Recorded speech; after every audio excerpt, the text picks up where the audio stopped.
Pada awal tahun 1990-an, masalah pemanasan global bergema di berbagai belahan dunia. Hal ini dikarenakan terjadinya perubahan iklim. Perubahan iklim merupakan salah satu isu hangat yang masih sering dibicarakan masyarakat internasional. Perubahan iklim mengacu pada perubahan jangka panjang dalam suhu dan pola cuaca. Perubahan ini awalnya terlihat alami, akan tetapi nyatanya aktivitas manusia telah menjadi pendorong utama perubahan iklim, terutama akibat pembakaran bahan bakar fosil seperti batu bara, minyak, dan gas. Hal ini memberikan dampak serius terhadap sektor lingkungan, seperti akan terjadi kekeringan yang lebih sering atau intens, badai, gelombang panas, naiknya permukaan laut, gletser yang mencair, dan masih banyak lagi. Akibat dari perubahan iklim tersebut, di bawah tekanan masyarakat internasional, Majelis Umum PBB setuju pada bulan Desember tahun 1990 untuk menandatangani perjanjian dalam memerangi perubahan iklim. Adapun salah satu upaya penanganan perubahan iklim yang dilakukan oleh PBB yaitu melalui program UNFCCC atau United Nations Framework Convention on Climate Change. UNFCCC adalah perjanjian lingkungan internasional yang ditandatangani pada tahun 1992 pada konferensi PBB di Rio de Janeiro oleh 154 negara. Tujuan dari perjanjian tersebut adalah untuk menstabilkan konsentrasi gas rumah kaca di atmosfer pada tingkat yang akan mencegah gangguan antropogenik yang berbahaya dengan sistem iklim. Semua pihak atau negara penandatanganan UNFCCC pun menggelar pertemuan tahunan guna membahas strategi menghadapi perubahan iklim. Pertemuan ini disebut dengan Conference of the Party atau COP atau konferensi pihak-pihak terkait dalam UNFCCC. COP merupakan badan pembuat keputusan tertinggi dari konvensi. COP pertama sudah berlangsung sejak 1995 di Berlin, Jerman, hingga kini sudah mencapai COP ke-26 di tahun 2021 yang berlangsung di Glasgow, United Kingdom. Dari runtutan konferensi tersebut, terdapat 2 COP yang disetujui dan hasilnya menjadi acuan hukum yang mengikat mengenai perubahan iklim.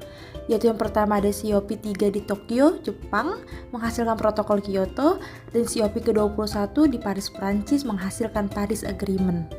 Tujuan protokol Kyoto hanya mewajibkan negara maju untuk mengurangi emisi, sedangkan perjanjian Paris mengakui bahwa perubahan iklim adalah masalah bersama dan menyerukan semua negara untuk menetapkan target emisi.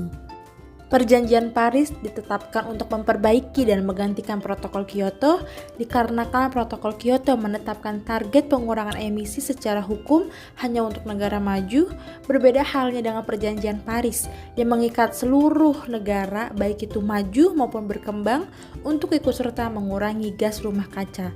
Selain itu, perjanjian Paris juga menggunakan sistem pemantauan, pelaporan, dan penilaian ulang target negara individu dan kolektif, serta mensyaratkan negara-negara untuk mengumumkan putaran target berikutnya setiap 5 tahun sekali. Lain halnya dengan protokol Kyoto yang hanya sebatas menetapkan tujuan dan komitmen, namun tidak memberikan persyaratan apapun untuk mencapainya.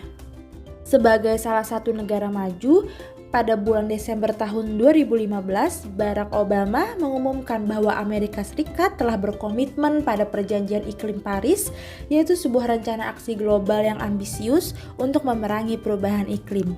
Akan tetapi, adapun tantangan terhadap pelaksanaan Paris Agreement atau perjanjian Paris, yaitu pada November tahun 2020 saat Presiden Trump menjabat Amerika Serikat menarik diri dari Paris Agreement. Pendorong utama Trump untuk menarik Amerika Serikat dari perjanjian Paris dikarenakan politik domestik Amerika Serikat dan preferensi pribadinya. Trump percaya bahwa perjanjian Paris melemahkan daya saing Amerika Serikat dan merusak lapangan kerja serta industri energi tradisional. Kemudian di masa kepemimpinan oleh Presiden Biden pada 19 Februari 2021, Amerika Serikat bergabung kembali dengan Paris Agreement.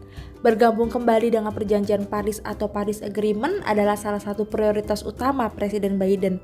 Tujuannya sederhana dan luas, yaitu untuk membantu menghindari bencana pemanasan planet dan membantu membangun ketahanan di seluruh dunia terhadap dampak dari perubahan iklim.